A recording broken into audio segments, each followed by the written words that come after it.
길 다가도록 예수 인도하시니 내 주 안에 있는 긍휼 어찌 의심하리요.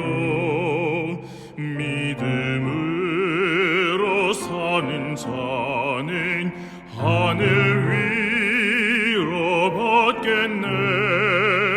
무슨 일을 만나든지 만사 형통하리라. 무슨 일을 만나든지 만사 형통하리라.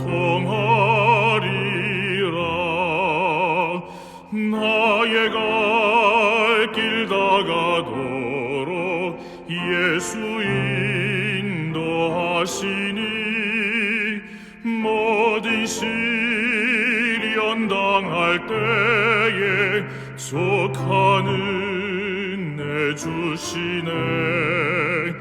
나는 심히 피곤하고 영혼 매우 가라되 나의 앞에 반석에서 샘물 나게 하시네. 나의 앞에 반석에서 샘물 나게 하시네.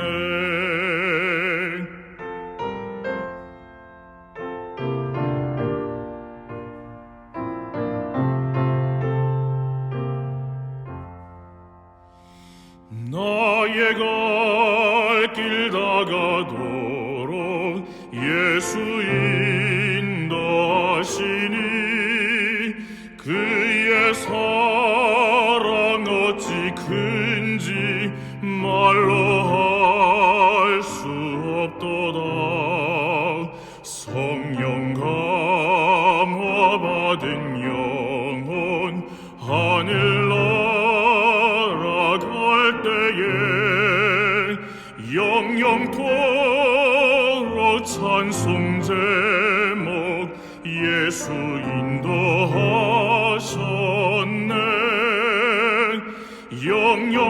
영영토록 찬송 제목 예수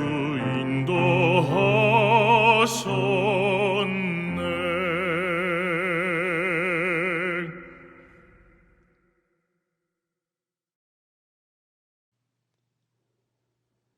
지난 수요일 밤새 내린 눈으로 목요일에는 온 대지가 하얗게 뒤덮였습니다. 너희 죄가 주홍같이 붉을지라도 눈과 같이 희어질 것이라는 하나님의 말씀을 생각하게 하는 하루였습니다. 이제 한 주간의 삶이 정리되는 거룩한 안식일 시간이 되었습니다. 오늘 또 우리가 함께 하나님의 말씀을 연구할 때에 거룩한 성령 하나님께서 우리 각자에게 필요한 은혜의 말씀을 우리에게 풍성하게 허락해 주시기를 간절히 바랍니다. 오늘 우리가 함께 살펴볼 하나님의 말씀은 히브리서 11장 1절부터 3절까지 말씀입니다. 히브리서 11장 1절부터 3절까지요. 믿음은 바라는 것들의 실상이요 보이지 않는 것들의 증거니 선진들이 이로써 증거를 얻었느니라. 믿음으로 모든 세계가 하나님의 말씀으로 지어진 줄을 우리가 아나니 보이는 것은 나타난 것으로 말미암아 된 것이 아니니라. 아멘. 3절까지 말씀을 우리가 보았습니다. 오늘 우리가 함께 살펴볼 하나님 말씀의 제목은 시작을 아는 믿음, 시작을 아는 믿음, 이런 제목으로 하나님 말씀을 함께 살펴보기를 원합니다. 개구리가 어느 날 공주가 되었다고 말하면 사람들은 그것을 동화라 그래요. 동화 속에나 일어날 수 있는 일이라 그런 표현을 하잖아요. 아니면은 아래서 사람이 태어났고, 우리가 삼국사기에서 보는 대로 신라의 시조 박흑것에는 아래서 태어났다고 하잖아요. 아래서 사람이 태어났고, 또 당군처럼 곰이 쑥과 마들을 먹고 사람이 되었다고 하면은 신하라고 합니다. 그리고 돌이 사람이 되었다고 하면 미신이라고 말해요. 그러면서 아주 오래 전에 온 우주에 아무것도 없었다. 그런데 자연이 스스로 존재하여 우연히 우주와 그 가운데 지구가 생겨나고 또 적합한 환경이 조성되어 사람까지 등장하게 되었다고, 이러한 가설을 마치 과학적 사실처럼 믿는 사람들이 있습니다. 이름하여 우리가 진화론이라 그렇게 하지 않습니까? 이런 주장은 허구이기 때문에 길게 설명할 가치조차 없습니다. 왜냐하면 거짓을 연구하여 참을 발견하고 증명하는 게 아니라 진리를 제대로 알면 거짓은 바로 분별되기 때문이지요. 제7일 안식일 예수 재림 교인들은 시작을 알고 끝을 아는 사람들입니다. 제7일 안식일은 시작을 알려주고 예수 재림은 끝에 대한 이야기입니다. 하나님 외에는 사실 모든 존재는 시작이 있지요. 그리고 끝이 있습니다. 근데 오늘 본문은 모든 세계가 하나님의 말씀으로 시작되었다고 정언합니다. 그러면 시작을 아는 믿음을 가진 사람은 어떤 가치 기준으로 인생을 살아야 할까요? 오늘 그러한 질문을 가지고 몇 가지 말씀을 드리겠습니다. 시작을 아는 믿음을 가진 사람이 붙잡아야 할 가치, 삶의 신조. 첫 번째, 하나님께서 말씀으로 모든 세계를 지으셨다. 이것이 우리가 붙잡아야 할 첫 번째 가치 기준입니다. 오늘 본문과 연결해서요. 하나님께서 말씀으로 모든 세계를 지으셨다. 성경은 창세기 1장 1절에서 태초에 하나님이 천지를 창조하셨다는 위대한 선언으로 시작합니다. 이후에도 성경 여러 곳에 반복하여 하나님이 세상을 창조하셨음을 강조하고 있습니다. 예레미야 10장 12절에는 여호와께서 그의 권능으로 땅을 지으셨고 그의 지혜로 세계를 세우셨고 그의 명철로 하늘을 펴셨다고 말씀하고 있어요. 시편 102편 25절에는 주께서 옛적에 땅에 기초를 놓으셨사오며 하늘도 주의 손으로 지으신 바니이다.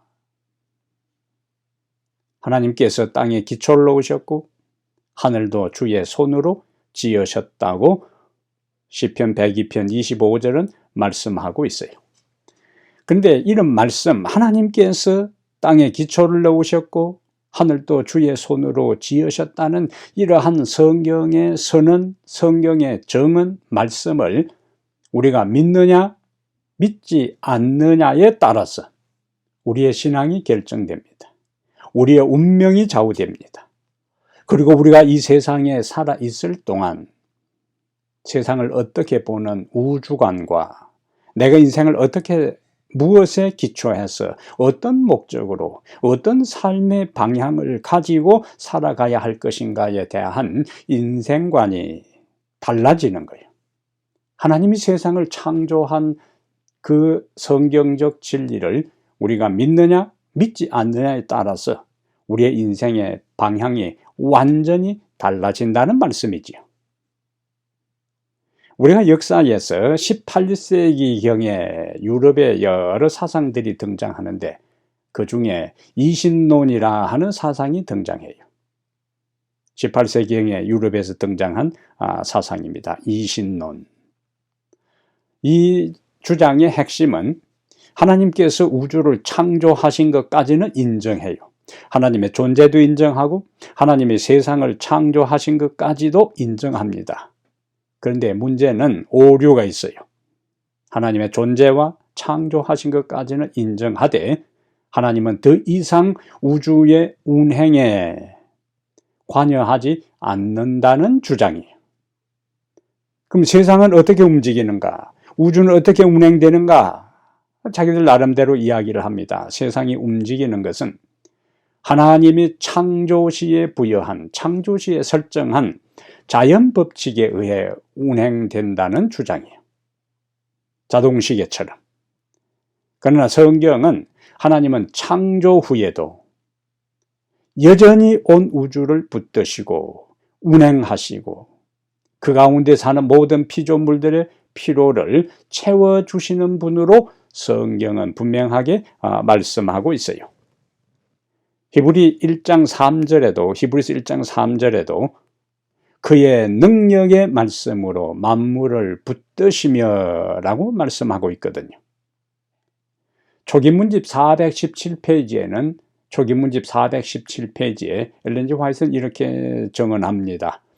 지구가 해마다 그 풍성한 산물을 내고 태양의 주위를 계속해서 운행하는 것은 고유의 힘에 의한 것이 아니다. 자동시계처럼 움직이는 게 아니라는 분명한 말씀입니다. 무한하신 분의 손이 이 유성을 영원히 지도하고 계신다. 지구가 제 위치에서 계속하여 자전하게 해주는 것은 하나님의 능력이다 하는 것을 명확하게 설명하고 있습니다. 시편 147편 8절과 9절에 시편 147편 8절과 9절에는 저가 하나님께서 구름으로 하늘을 덮으시며 땅을 위하여 비를 예비하시며 산에 풀이 자라게 하시며 들짐승과 우는 까마귀 새끼에게 먹을 것을 주시는도다 라고 말씀합니다. 자연계의 운행이 저절로 되는 것이 아니라는 말씀이죠. 그래서 7호 봉사 417페이지에 초목이 무성하게 자라나고 온갖 나무잎이 피어나고 갖가지 꽃들이 향기를 토하고 열매를 자라나게 하는 것은 하나님의 능력이다.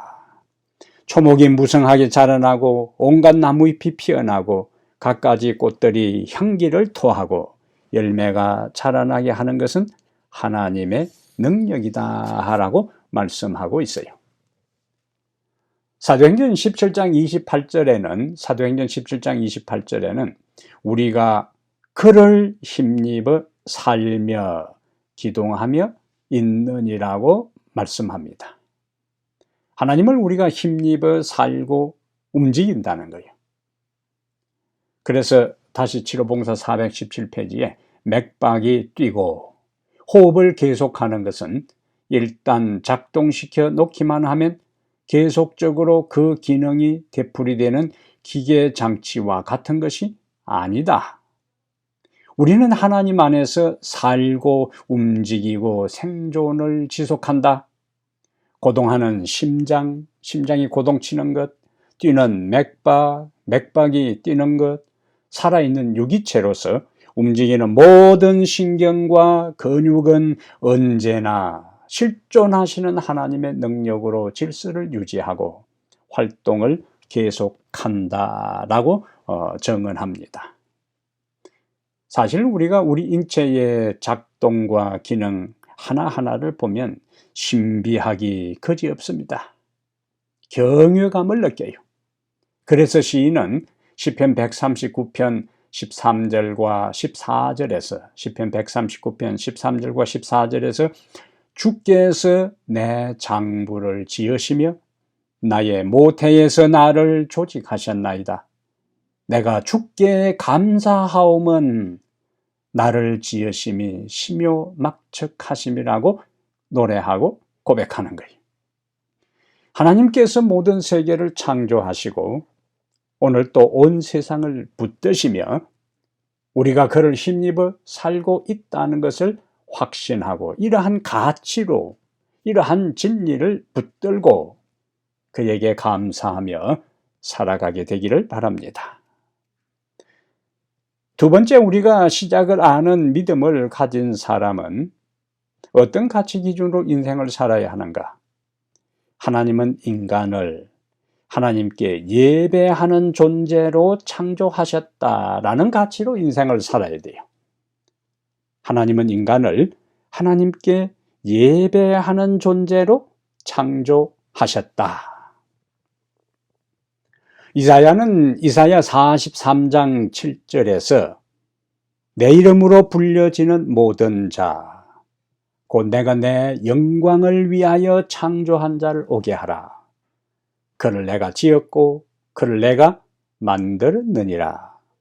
그리고 다시 이사야 43장 21절에는 이 백성은 내가 나를 위하여 지었나니 나를 찬송하게 하려 함이니라고 했습니다.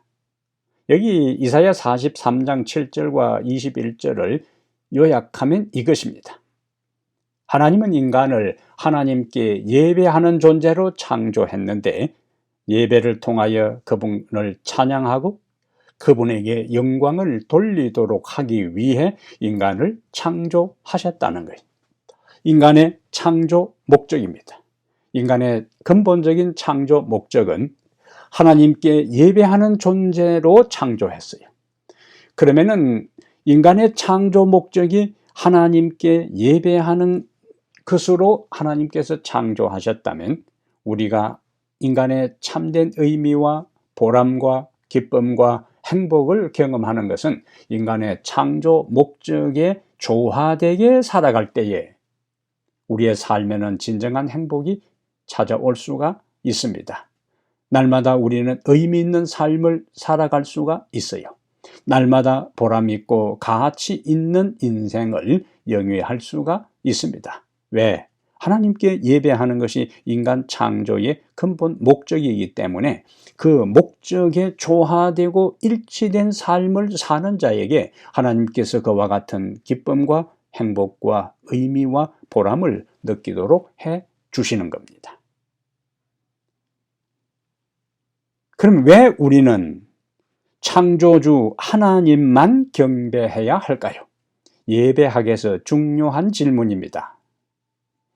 예레미야 10장 10절에 오직 여호와는 참 하나님이시요 살아계신 하나님이시요 영원한 왕이시라고 말씀합니다. 하지만 예레미야 10장 11절에서는 너희는 이같이 그들에게 이르기를 천지를 짓지 아니한 신들은 창조주가 아닌 신들은 땅 위에서 이 하늘 아래에서 망하리라라고 참 하나님과 거짓 신의 분명한 차이를 여기에서 예레미야가 명확하게 말씀하고 있어요. 창조주 하나님이 아닌 신은 참신이 아니라는 거예요. 여호와 하나님은 창조주 하나님이기 때문에 참신이고 참신이기 때문에 우리의 유일한 경배의 대상이 될 수 있다는 것을 강조합니다. 그리고는 창조주가 아닌 피조물을 거짓신을 경배의 대상으로 삼고 섬기는 것이 바로 우상 숭배가 되는 거예요. 이와 같은 선자를 통한 분명한 기별이 있었음에도 불구하고 이스라엘 백성들은 역사 속에서 끊임없이 창조주 하나님을 경배하는 대신에 창조주가 아닌 거짓 신들을 창조주 하나님의 자리에 올려놓고 경배하다가 개인이 망하고 사회가 파괴되고 국가가 망하는 비극을 연출하게 되었던 겁니다. 창조주 하나님을 섬기는 사람은 하나님께서 그들의 인생에 복을 주시고 책임을 지시지만은 창조주 하나님을 숭배하지 않고 다른 것을 하나님의 자리에 숭배하는 자와 그 집단과 그 국가는 결국 파멸임을 이스라엘 역사는 우리에게 분명하게 말씀하고 있습니다. 그래서 하나님께 대한 우리의 경배는 그분께서 우리의 창조주이시며 우리는 그분의 피조물이라는 사실에 기초합니다. 이 예배학의 핵심 사상이에요. 그분이 우리의 창조주시고 우리는 그분의 피조물이기 때문에 우리는 그분을 경배하고 예배하고 찬양하고 영광 돌리는 거예요. 그래서 계시록 4장 11절에는 계시록 4장 11절에 우리 주 하나님이여 영광과 존귀와 권능을 받으시는 것이 합당하오니 주께서 만물을 지으신지라 연결되잖아요. 우리 주 하나님이여 영광과 존귀와 권능을 받으시는 것이 합당하다고요. 왜? 주께서 만물을 지으셨기 때문에. 만물이 주의 뜻대로 있었고 또 지으심을 받았나이다. 하나님께서 영광과 존귀와 권능을 받으시는 것이 합당한 이유가 그분이 만물을 창조한 창조주이기 때문에 그런 자격이 있다는 것을 요한은 계시록 4장 11절에 언급하고 있어요. 예배는 인간 존재의 근본이요. 하나님께서 인간을 창조한 목적의 핵심입니다. 그래서 시편 95편 5절과 6절에도 시편 95편 5절과 6절에도 바다도 그의 것이라 그가 만드셨고 강조합니다. 육지도 그의 손이 지으셨도다. 창조를 이야기하죠. 바다를 지으신 것, 육지도 그의 손이 지으신 것을 이야기하면서 오라 우리가 굽혀 경배하며 누구에게? 우리를 지으신 여호와 앞에 무릎을 꿇자. 이렇게 연결되는 거예요. 그리고 마지막 시대 세 천사 기별 가운데 첫째 천사 기별 계시록 14장 7절에 하늘과 땅과 바다와 물들의 근원을 만드신 이 한마디로 하면은 창조주를 경배하라. 그래서 이 창조 신학에서 하나님이 개인과 우주를 창조했다고 믿는 이 신학적 사상은 우리의 경배와 존재 이유와 삶의 이유와 목적이 된다는 것을 여기서 우리가 깨달을 수가 있습니다. 경배의 유일한 대상은 창조주 하나님이시다. 근데 여러분 여기서 우리가 기억할 게 있어요. 우리가 창조주 하나님을 경배하는 날이 바로 하나님의 창조를 기념하는 안식일이 됩니다. 안식일은 경배와 예배의 날이에요. 하나님은 우리가 당신을 창조주로 고백하며 창조의 기념일인 안식일에 하나님을 경배하는 사람들을 창조의 능력으로 우리 속에 정한 마음을 창조하십니다. 창조의 능력으로 정직한 영을 새롭게 하셔요. 그리고 우리로 하여금 새로운 피조물이 되게 하십니다. 창조의 능력을 가진 존재만이 범죄로 인해서 망가지고 파괴된 인생들을 다시 회복시키셔서 하나님께서 처음에 창조하실 때에 인간 하나님의 형상으로 회복하실 수 있다는 겁니다. 누구를? 창조주 하나님의 능력과 그분의 존재와 인격과 품성을 절대적으로 믿고 그 창조를 기념하는 안식일에 그분께 진정으로 경배하고 예배하며 기도하는 성도들을 동일한 창조의 능력으로 회복시키고 변화시키고 새롭게 하고 새로운 피조물이 되게 하신다는 이 약속이 얼마나 우리에게 중요한 말씀인지 모르겠습니다. 요한복음 4장 23절에는 하나님께서는 영과 진리로 참되게 예배하는 자들을 찾으신다고 했어요. 영과 진리로 참되게 예배하는 자들을 찾으신다.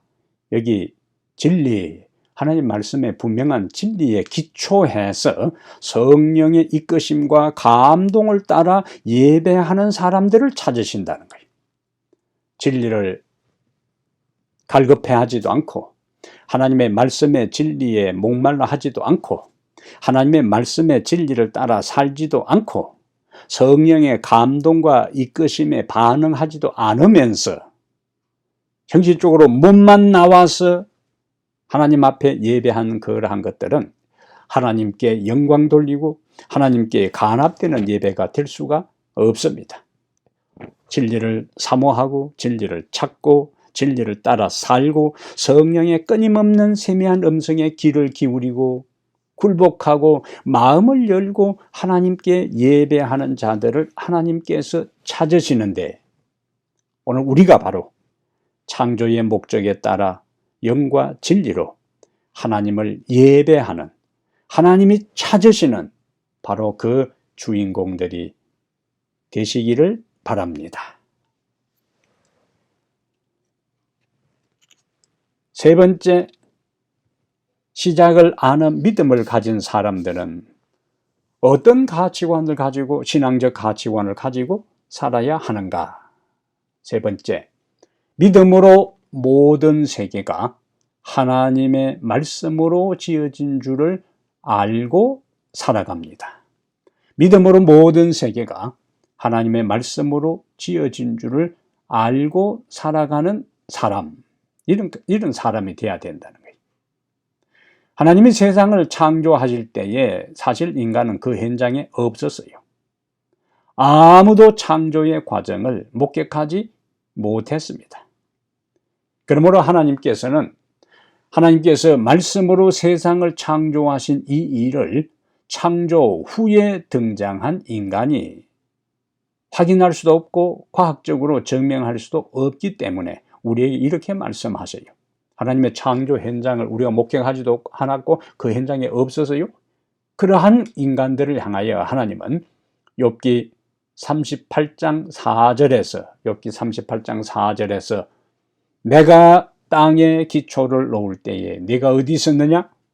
네가 깨달아 알았거든 말할지니라. 이것은 하나님의 창조의 현장을 목격하지 않은 인간이 우주의 기원에 대해 왈가왈부하지 말라는 말씀입니다. 그렇다면 우리가 직접 목격하거나 경험하지 않은 창조는 성경이 증언하는 것을 믿을 수밖에 없어요. 그래서 오늘 본문에서 믿음으로 모든 세계가 하나님의 말씀으로 지어진 줄을 안다고 말씀하신 것입니다.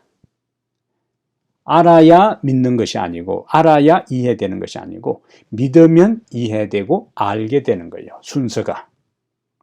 모든 것에 대한 창조 사건에 있어서는 하나님의 말씀, 하나님의 인격, 하나님의 품성, 하나님의 존재에 대한 것들을 우리가 믿을 때 나머지 세상의 모든 오묘한 것과 신비로운 것들이 이해되고 깨달아질 수가 있는 거예요. 하나님께서 오늘 우리에게 믿음으로 모든 세계가 하나님의 말씀으로 지어준 줄을 아는 깨달음을, 그 믿음을 우리에게 주기를 허락하여 주시기를 바랍니다. 그런데 하나님은 우리에게 무조건 창조를 믿으라고 말씀하지 않으셔요. 맹신을 하나님께서 원하지 않습니다. 하나님께서는 창조하신 만물을 통해 당신의 존재를 드러내셔요. 로마서 1장 19절 20절에 로마서 1장 19절 20절에 이는 하나님을 알만한 것이 그들 속에 보임이라. 하나님께서 이를 그들에게 보이셨느니라. 그런 말씀이 중요합니다. 창세로부터 그의 보이지 아니하는 것들, 곧 그의 영원하신 능력과 신성이 그 만드신 만물에 분명히 보여 알게 되나니 그러므로 저희가 핑계치 못할지니라고 했습니다. 창세로부터 그의 보이지 않는 것들, 영원하신 능력과 신성이 어디에 있는가? 어디에 섬에 있는가? 어디에 숨겨두었는가? 그 만드신 만물에 하나님께서 당신의 영원하신 능력과 신성을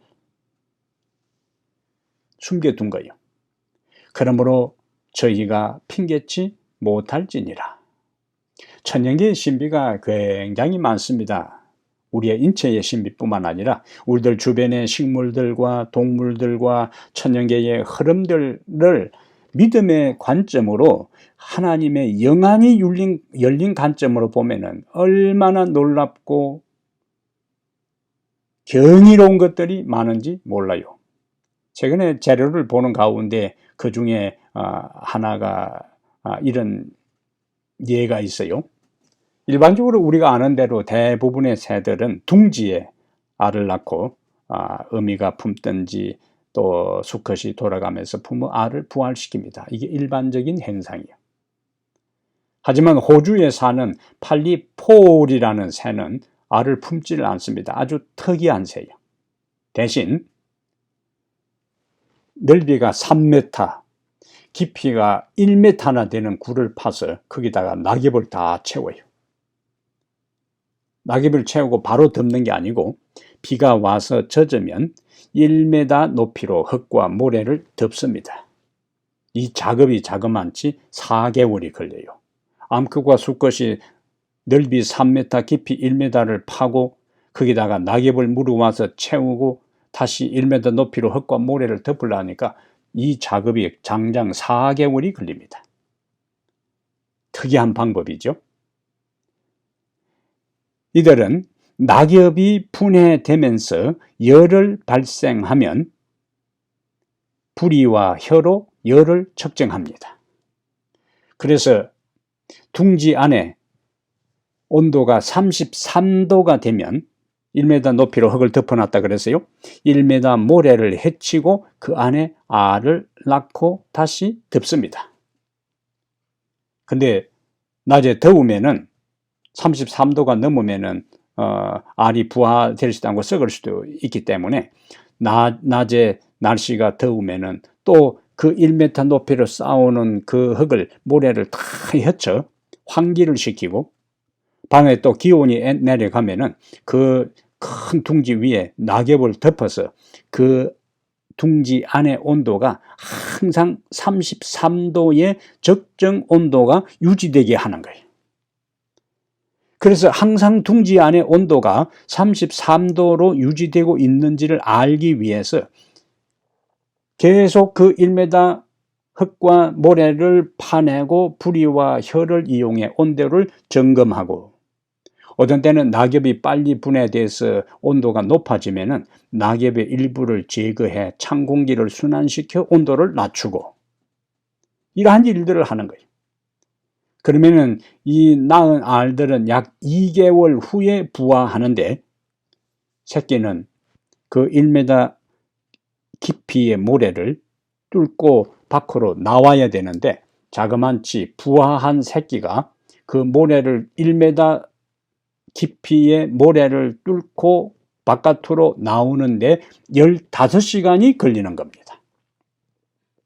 그런데 이 새끼가 방향을 잘못 잡아서 옆으로 수평으로 굴을 파서 나온다면은 중간에 죽을 수도 있는데 과학자들이 연구를 해보니까 이 새끼 새들은 항상 수직으로 위로 그대로 15시간을 기어 올라와서 바깥으로 이제 나온다는 거예요.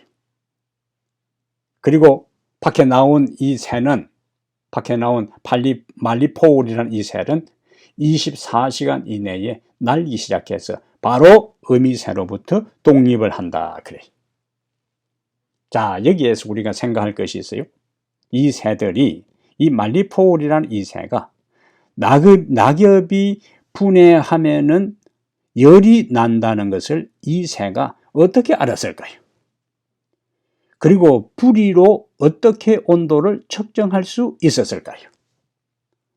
그리고 33도의 그 적정 온도를 어떻게 알며 33도 온도가 될 때에 비로소 알을 낳고 33도를 유지해야 알이 부화된다는 것을 어떻게 알았느냐 그거예요. 과학자들에게는 이것은 굉장히 신비로운 요소였습니다. 이 말리포울이라는 새가 진화되어서 저절로 알게 된 것이었을까요?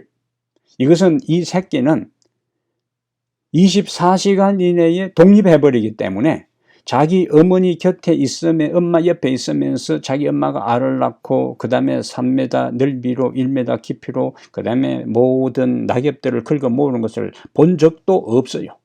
그런데 이 새끼는 한 2년 정도 자라면은 다시 똑같이 자기 엄마가 했던 것처럼 그렇게 하는 거예요. 본 적도 없고 배운 적도 없지만은 이 새 종류들은 3m 넓이와 1m 깊이로 땅을 파서, 모래를 파서 거기다가 낙엽을 넣고 또다시 부리로 온도를 재가면서 알을 넣는 거예요. 진화되어 저절로 알게 된 것이 아니라는 겁니다. 출생 전에 이미 입력된 정보가 있었기 때문에 본능대로 한 것입니다. 누가 입력했는가? 창조주 하나님께서 이 새들의 유전자 속에 정보를 입력해 둔 것입니다. 그들은 그 정보대로 그냥 자동적으로 움직인 거예요. 이런 예들은 천연계 가운데 수없이 많아요. 욥기 12장 7절에 이제 공중의 새에게 물어보라. 그것들이 또한 내게 말하리라 그랬습니다. 시편 104편 24절에 여호와여 주께서 하신 일이 어찌 그리 많은지요. 주께서 지혜로 그들을 다 지으셨으니 주께서 지으신 것들이 땅에 가득하니다라고 고백합니다. 아멘. 우리는 이런 사례를 통해 믿음으로 하나님께서 이 세상을 당신의 절대적인 지혜와 능력으로 이 온 우주를 창조하시고 그 가운데 모든 무생명들을 창조하시며 생존하게 하고 유지하게 하셨다는 사실을 믿음으로 받아들일 수가 있어요. 믿음으로 모든 세계가 하나님의 말씀으로 지어진 줄을 받아들이는 믿음의 소유자들이 되기를 바랍니다. 그러므로 사랑하는 여러분, 하나님께서 말씀으로 온 세계를 창조하셨어요. 우리는 그분이 우리의 창조주가 되기 때문에 그분의 창조 목적에 따라 그분을 경배합니다. 안식일은 바로 창조의 기념일이기 때문에 우리는 일상에서뿐만 아니라 안식일을 기억하여 그분께 경배합니다. 우리의 영안이 열려 천년계를 통하여 더 많이 하나님의 살아계심과 창조의 능력을 발견하게 되기를 바랍니다. 그리고 오늘도 창조의 능력으로 우리를 붙드시는 그분의 사랑과 능력과 돌보시는 은혜를 경험하며 그분께 온전히 경배하며 그분께 충성하고 그분의 사랑을 경험하며 살아가는 성도들 되기를 간절히 바랍니다. 창조주 우리 하나님, 무한하신 능력과 사랑과 지혜로 온 우주를 창조하시고 그 가운데 인간을 창조하신 하나님, 주님의 창조의 능력과 사랑과 지혜를 높이고 찬양하고 영광을 돌립니다. 세상을 창조하셨을 뿐만 아니라 역사를 통하여 인간 삶의 우주의 모든 운행에 오늘 또 똑같은 능력과 지혜로 관여하시고 붙드시며 그 가운데 살아가는 우리의 인생들을 사랑하시고 피로를 채우시고 인도하시는 하나님의 창조의 능력과 우리 아버지의 다함없는 사랑에 감사를 드립니다.